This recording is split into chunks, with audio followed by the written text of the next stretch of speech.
Welcome to another edition of Sites Unite. I am George Phillips with oilpressure.com, and you are? I'm Paul Dalby with fieldof33.com. Hey, we're getting better at this. We're getting there.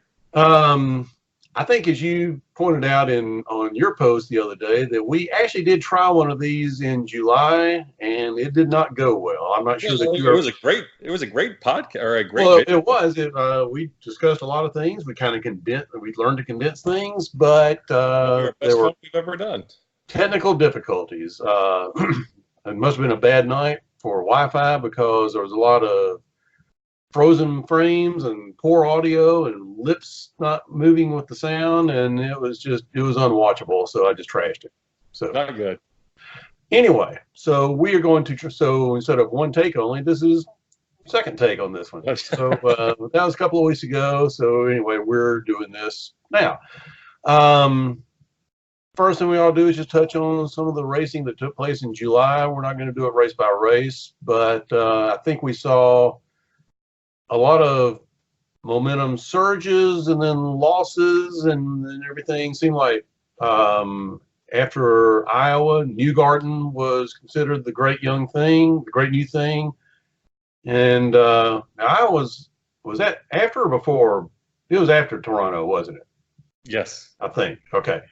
Same thing with Pagenaud. I mean, Pagenaud won the pole for Toronto, won the race at Toronto, and then I forget where it finished, like I think sixth, I think at Iowa. Is that right? Yeah, he didn't have a particularly remarkable weekend. No, but then Newgarden got his momentum surge, and then there was Mid Ohio where Scott Dixon did what Scott Dixon does at Mid Ohio, but Newgarden had a faux pas. And I think I mentioned this in my post as well. You just wonder. We talk about experience, how important experience is in IndyCar racing, and then to see Newgarden, who is by no means a rookie. What's he got? 7. I think this is his 8th year. I think in the series, starting 2012. I think so. Yeah. I mean, you would expect that Newgarden, having been in the championship fight, wants to win, and I think he was pretty close with another year. Last year, he ran well. You just don't expect him to make that mistake that he made at the end of Mid Ohio, when his entire goal is simply finish ahead of Alexander Rossi. It doesn't matter if you are 1 position ahead or 10 positions, so long as you finish ahead of Rossi and it gain any points while the number of races diminishes, you win. I mean, it's that simple. And for Newgarden to make a very daring, I mean, even an unnecessary pass on Ryan Hunter-Reay, and I mean, even if it's an 80% likelihood of completing that pass, there's no reason to even take that chance. On the last lap with Ryan Hunter-Reay, who hasn't had a great season, he's going to be fighting for positions. He's going for, I guess he was for 3rd at that point. I mean, I don't get it. I did not understand why Newgarden would even put himself in that position. I don't either. It's one of the most probably boneheaded moves and I mentioned this as well, one of the most boneheaded moves since Ryan Briscoe at Japan in 2009. And you just hope that it doesn't turn Newgarden's season around like what happened to Briscoe late in that season. Yeah, if I'm not mistaken, that was the next to last race of the season, wasn't it? It's either second or the next to last race. Yes. Yeah. It was deeper into the see, it was closer to the final race. I know that, but excuse me. But just think of the swing. I mean, because I've heard it. I haven't gone back and figured it out. I've heard anywhere from 34, 35. I think I even heard somebody said Newgarden would have been 36 points ahead of Rossi had they just stayed right with 4th and 6th. But with him spinning out on the last lap on as you said, a boneheaded move, he's sitting there watching everybody go by, stuck in the gravel trap. Mm-hmm. And suddenly, instead of a 35-point deficit, roughly, then Rossi is now only, what is he, 16 points down? want to say, yeah, without having the here, that's a huge swing. Oh yeah, and so and you're right. There was no reason for him to do that because Hunter Ray is certainly no threat in the championship. Um, and I can't even remember who was. Oh, Felix Rosenquist was second. Right. Rosenquist no threat in the championship, and he wasn't gonna win. No. The best he could do was move up one spot, and that's one of those, like I used to tell my son when he was growing up. Okay, what's the best that can happen? What's the worst that can happen? Right. And the worst far outweighed the best outcome. And third place at Mid Ohio is not your goal. No. Winning the championship is your goal, and the person you have to beat is behind you. Or he was. He was, right. So and I think Newgarden will learn from that mistake. I think he recognized pretty quickly how impatient that move was. But that's not the first time he's made a boneheaded move this season. He made a boneheaded after winning the race at Belle Isle on Saturday. Mm-hmm. He did sort of the same thing on Sunday. Sure did. Took himself out of the race. Yeah. Yeah. So if he ends up winning this championship, it's going to be in spite of himself at this point. Yeah. And these are very un-Newgarden-like moves. Definitely un-Penske-like, that's for sure. Well, of course, Briscoe was with Penske when he did that too, but surely maybe another year or so after that, he wasn't with Penske anymore. That's right. But Briscoe didn't have a championship to his name at that point either. This is true. And nor did he ever. No. Mm-mm. But Mid Ohio, what a great race though that was from start to finish. Have you ever seen a finish like that at a road course in the last 10 years? Not in the last 10 years. The only one I can really think of like that was Portland about 97, I believe it was.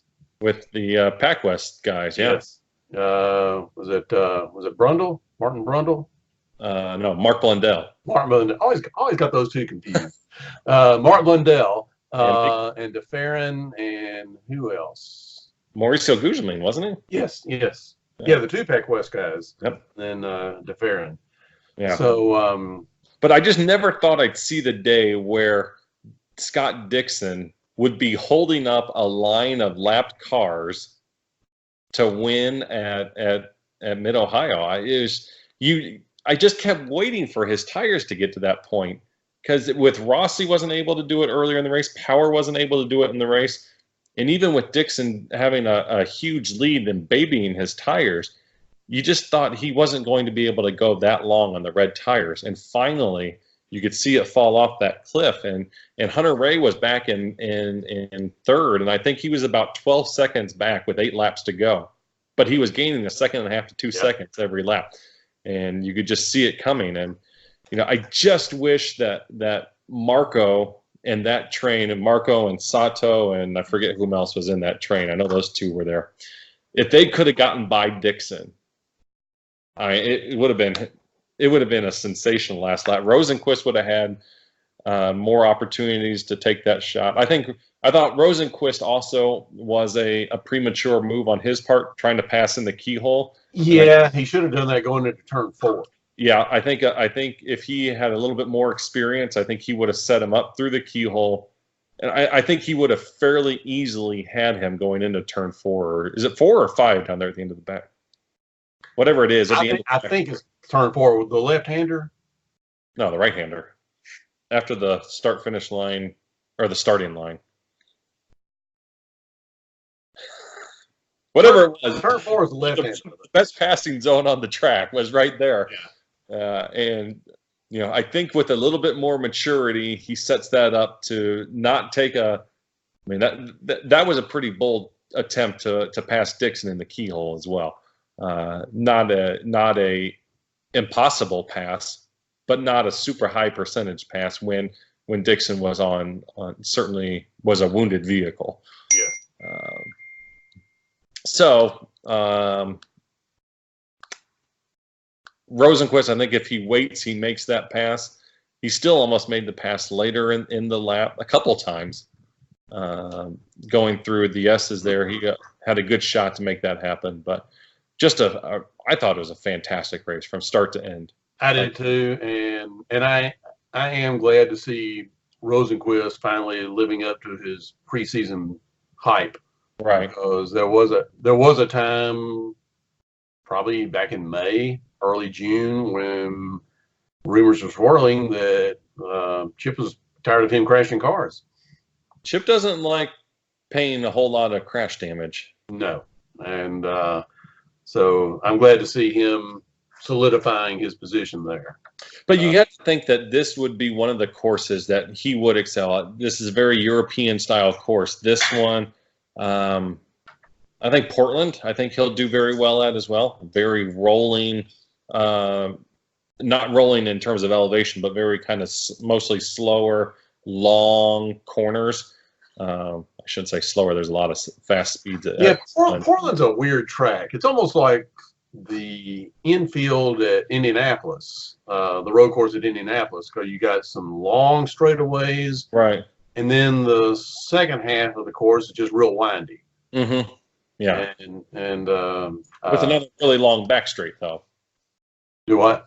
It's another long back straight, so you have two long straightaways connected with a whole bunch of twists and turns. Yeah. So when I look back at the Portland race last year, the only thing I really think of is Dixon just being engulfed in dust at the tire barrier and somehow coming out of it. Smelling like roses. And finished like third, fourth, fifth, somewhere in there. He salvaged his season wherever. Yeah, he did. I want to say he may have finished sixth, but even that was a miracle. Yeah, from being basically last on the first lap. Yeah. So anyway, we got what, 4 races? We got Pocono, Gateway, Portland, and then Laguna Seca. Yep. I think I said Sonoma earlier. I think I'm still in that. What? I think I said Sonoma earlier. I'm still in Sonoma mode. Laguna Seca. So Newgarden's got, we think it's a 16-point lead. I guess we should have looked this up before we started talking. And Pagano, I think, is within 47. Is that right? That sounds in the ballpark. Yeah, he's definitely within range. Yeah, and then Dixon is now within 62, I think it is, because he was going into Mid-Ohio, he was down 98 and almost out of it. Yeah. So we got those 4 remaining. Nobody else is even a factor. And quite honestly, if Newgarden doesn't spin out, I think Dixon, even with the win, is out of it at this point. Could be. Yeah. So I think we talk about this every time, even when we talk off camera. Who do you like? I still don't think you can make a good argument between Newgarden and Rossi at this point. And we've talked about this, that Rossi has maybe has the leg up at Pocono. He's got the 500-mile win at Pocono last year. He's got the Indianapolis 500 win. Newgarden has had good runs in 500-mile races and super speedways, but hasn't broken through yet. On the flip side, Newgarden, I think he's got the leg up at Gateway. He's run very strong there last couple of years, although I think Rossi maybe was runner-up last year to Power. But I kind of give the Gateway advantage to Newgarden, the Pocono advantage to Rossi, and then I think really Portland and Laguna Seca are kind of a draw. I don't know that I'd want to put money on either of them, one over the other, on a road course. That was Maley that just jumped up in the chair behind me, in case you didn't see that.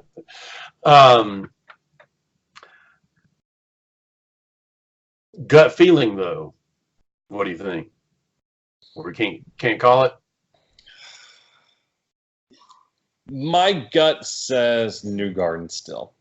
Okay. My gut says Rossi. I think that as strong as Chevrolet was at Indianapolis, I think Chevrolet is going to be a little bit stronger at Pocono than they were last year when Rossi just dominated that race, and really kind of turned into a bit of a snoozer race after the Robert Wickens accident. Right. And nobody was really seemed too interested in really racing very much. I hope we'll see a different race this year. But it seems like, particularly in the last, I don't know, 3 or 4 races, I feel like Chevrolet's up their game lately. And if Honda had a horsepower advantage before, particularly on the road and street courses, I think Chevrolet has kind of upped their game, which will help them, particularly at Laguna Seca. They have a lot slower corners at Laguna Seca than they do at Portland, that will really require some power off of those turns. Refresh my memory. You and I didn't. Neither one of us went to Pocono last year. Nope. But we were both there for 16 and 17. I know Power won in 16. Who won in 17?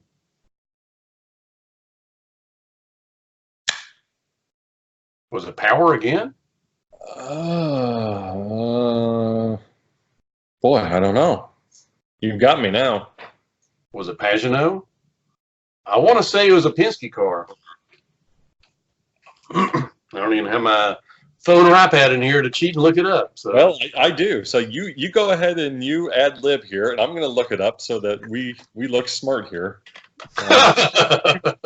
You go ahead and you do a little song and dance for us. Okay. Well, I do remember that in 16, first year we went, Power did not dominate that race, but he did lead probably the last 40 laps, I'm thinking. Because I remember Hunter Ray was leading, and then he just lost power completely late in the race. And it was Will Power. Will Power did win both races. Okay. So I was right. Was it 16 then? That Power was almost down a lap and then just somehow, or was that 17 where he was almost down a lap and Tony Kanaan was very strong, and probably could have won that race. Now I'm drawing a blank. But yeah, I think the race you're talking about was the one where Power really was not strong at all for the first 150 laps, and then I don't remember if it was a pit strategy, something, or a well-timed yellow flag. Something happened and got him up the front. Yeah. And then nobody could catch him. And I just remember he and Newgarden between turns 2 and 3, weaving back and forth all over the place, trying to block each other. If you recall, that year, 16 was the year that Elio and Rossi tangled in the pits, and Rossi went over Elio's car in the pits. That's right. Yep, that is right.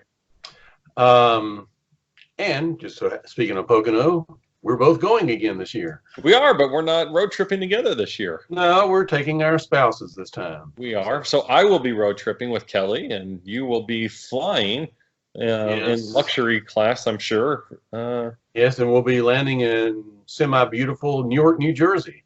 And at 4:30 on a Friday afternoon. No, our flight gets in about 4:05 on a Friday afternoon. Right. But so any traffic at all, you'll just have the breeze right out of Newark, I'm sure, and be in Pocono in no time. Actually, I looked at the map today, and the interstate is very close proximity to the airport, so we could just be right on out. You keep telling yourself that. Okay. So anyway, so we're looking forward to that. We'll probably stay on opposite sides of the track this year from each other. So, but we will see you definitely at the track. Maybe grab some dinner. You're frozen. No, I'm right here. You were frozen. All right. Well, not anymore. Okay.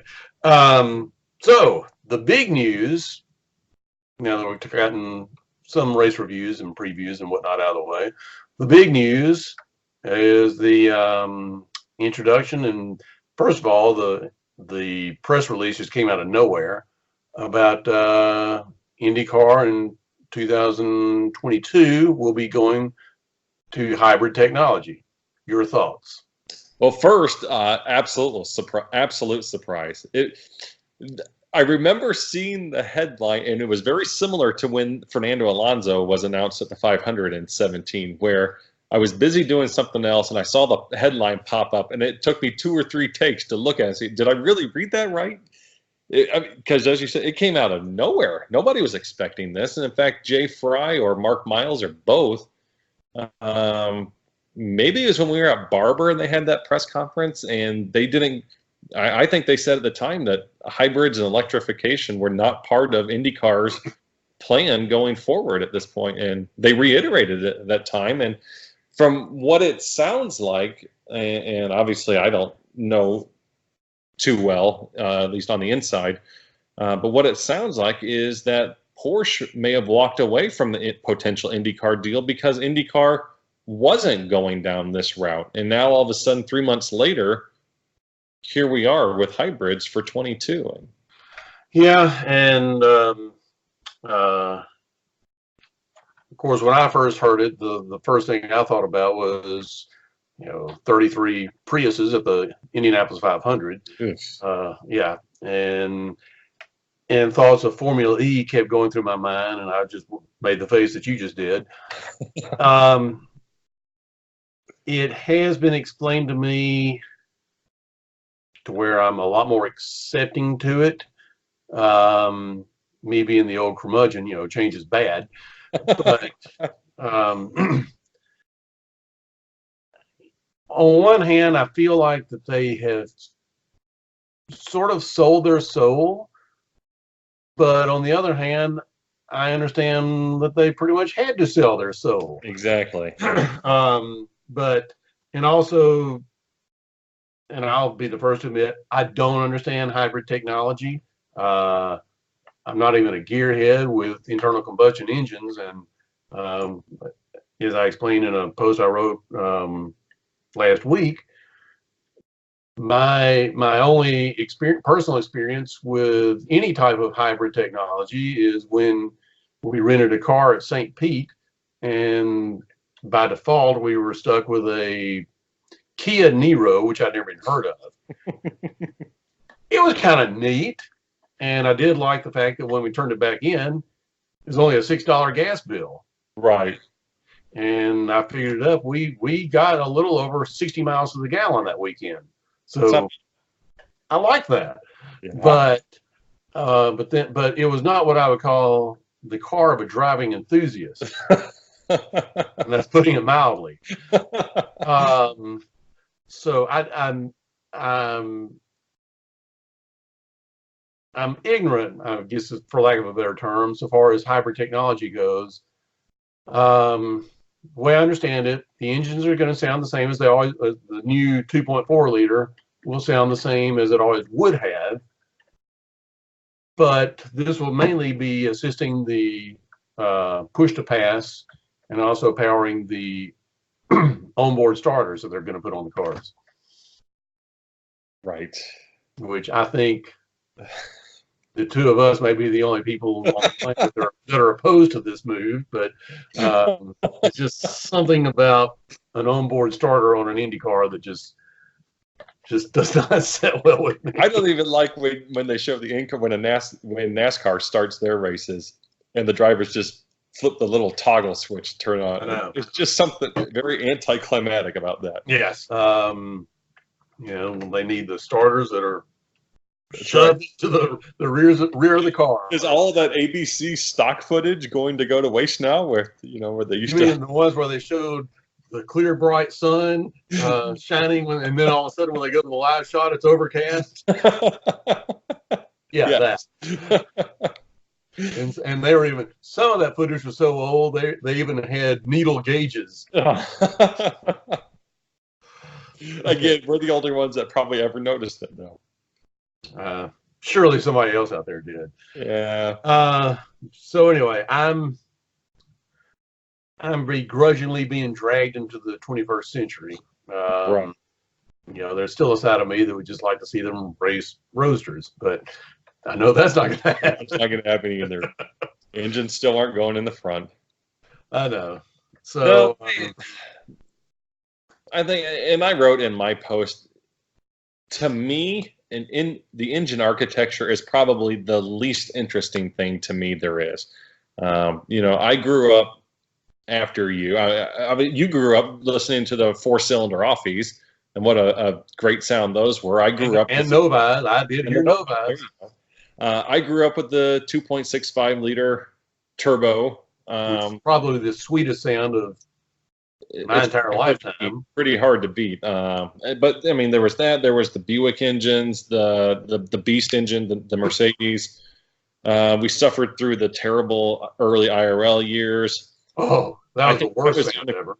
I think I was the only person on the planet that actually liked the third generation IRL engine, the one from 2003 to 11. I didn't mind that. Made your ears bleed, and I loved it. I thought that was great. But I love 410 sprint car engines. I love 2.5 liter midget engines. I just really don't care. But I don't want them to be silent either. I don't want to hear Formula E and just hear the tires squealing. That's the only thing you hear.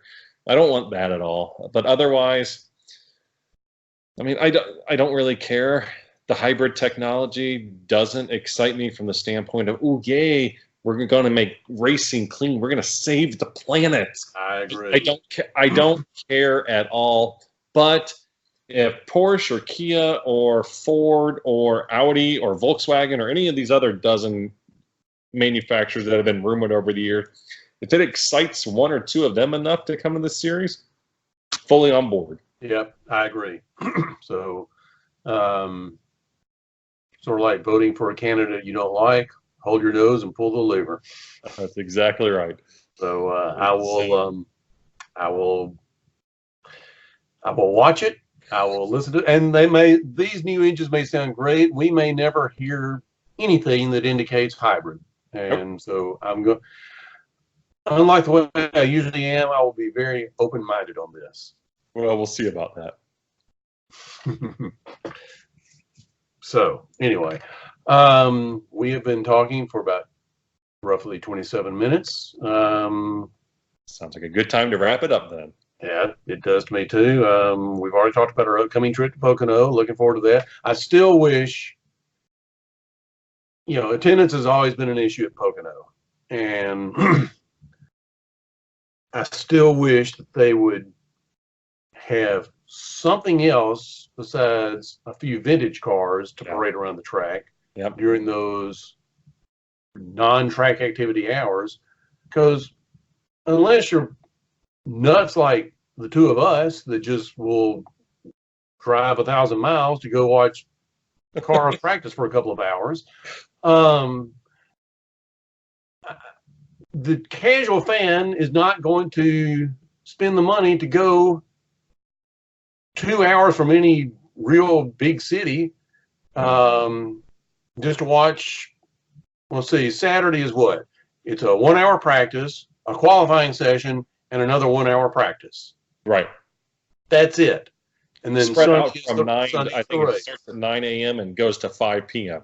Yeah. So you basically got 2 hours of practice and an hour of qualifying. So 3 hours and an 8 hour stretch of cars on track. And fans are going to sit out there and bake with nothing on track other than, like, say, a few vintage cars or fake vintage cars. Right. And there's not, I love going there. This is going to be my third trip in 4 years to Pocono. I love going there. Yeah. But I'm a diehard. Yeah. And, there's enough stuff that you and I could get into that's not on the track itself that will keep us occupied. But what about those people that they buy a ticket, they go sit in the stands to watch practice? What else are they going to do that day? Right. And, I'm really surprised, as much talk as there has been about an IndyCar NASCAR doubleheader, that Pocono has never received really any consideration for this, given that Pocono's NASCAR attendance is down. They're going to a NASCAR doubleheader next year. It just surprises me there hasn't been a little bit of consideration for that doubleheader coming to Pocono. The facility has plenty of room for it. The infrastructure's there. Neither crowd is particularly large on their own. So to me, it seems like it'd be a great place to do that type of doubleheader weekend. But yeah, I really feel like, and as far as I know, there is no agreement for IndyCar and Pocono beyond this race. I think whoever took over for Brandon Igdalski last year, and I forget who their track president is now, quite honestly. I do too. Whomever that is made mention not too long ago that they didn't have any agreement in place, and both sides said the right words that we continue discussions, we want to be there, they want us to be there, we want them here, blah blah blah. But we've heard it before as well, and it's worked out to this point. I'm hoping it'll work out again this year, but my understanding is though that the decision is more Indy cars than Poconos. I think Pocono actually, especially considering they're losing one of their 2 NASCAR weekends next year. Yeah. I mean, they're going to have 2 races over the same weekend. Right. But so they don't want to see the IndyCar weekend go away, but I think it's obviously going to come down to money. Right. Can they get together on a sanctioning fee? I think is what it's going to boil down to. Yeah. And even though Robin Miller, all the most people have been saying that Pocono has nothing to do with the Richmond deal. If they get Richmond done, Pocono is still alive. I'm not sure I believe that. I think that if they do strike a deal with Richmond for next year, I think that does lessen the chance that Pocono is on the schedule next year. I don't know. I think IndyCar needs ovals so badly, though, that I do too. But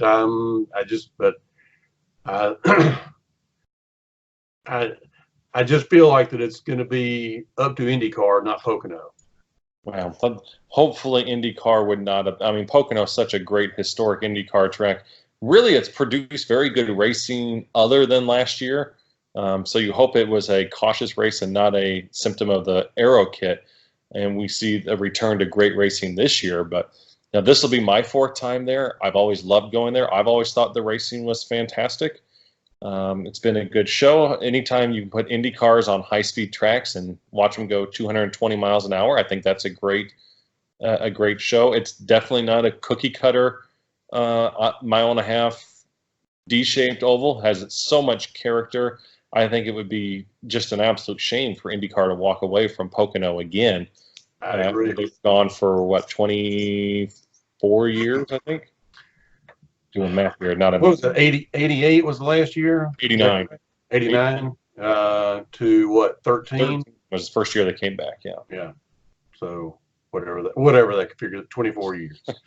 So yeah, you would hate to see that, especially just because they added another oval. I think that would be a terrible decision, but I'm not playing with their money either. So. No, and they've made terrible decisions before. So, but not necessarily this administration. I put a lot of faith in Jay Fry. Yeah. Really more in Jay Fry than I do Mark Miles. Over the years, Mark Miles has done a few things that I didn't care for, but he's done some things. He's done a lot of good things too. Is your heart softening toward Mr. Miles? It's a lot softer than it was, say, 5 years ago. In like 13 and 14, I was not a fan at all. Yeah, I know. Yeah, but no, he's done some good things. But Jay Fry, I'm not sure I can mention one thing that he's done that I don't agree with. If I started digging, I probably could come up with it. But I think my biggest fear about Jay Fry is that he might just walk pack away his bag and go elsewhere. Yeah, that would be bad. I think he is. And this sounds like a dramatic statement, but when you look back on it, it's not. I really think he is the greatest leader of open wheel racing since Tony Holman. I think it'd be hard to argue against that. So, I don't know who else would come close, really. Maybe Tony George. Or Joe Heisler. Anyway, on that note, sarcasm in that. In case you didn't notice, there was some sarcasm there. Yeah. Well, there are people that frequent our sites who lack a radar for sarcasm. Some do not get sarcasm. They read things written as completely literal, and they don't see the tongue planted firmly in cheek when they are written. Most of them catch it, but every now and then, it's more on social media than it is on our sites. Yeah, agreed. It's the people on social media that just seem to sometimes be a member of the humorly challenged. Yes, there seems to be a lot of those. Yes. Anyway, on that note, anything else? We covered July racing, and we've covered Pocono and championship and hybrids. So I think we've pretty well covered the gambit, especially considering that I'm hoping this recording, if this one's bad, it's going up anyway. But I'm hoping this recording will be better than the one we did a couple of weeks ago. I'm sure it will be. Couldn't be worse. No. So anyway, anything else? Nope. I'll give you the last word on anything. I got nothing else to add except can't wait to get back to Pocono. I know. I'm hoping this is not our last time. Susan's going. This will be her first trip to Pocono. So, and your spouse Kelly, she's this will be her third different venue, won't it? Fourth. IMS Gateway, Iowa. Oh, okay. I've never been to Iowa, so. Well, there you go. She got a leg up on you. Okay. Iowa's the only state of the 48 contiguous states that I've never been in. Telling you got to get there. Got to fix that one day. Yep. So, all right. So you got nothing else? Nothing else. All right. So for Paul Dalby with fieldof33.com, I am George Phillips with oilpressure.com. Thank you for watching.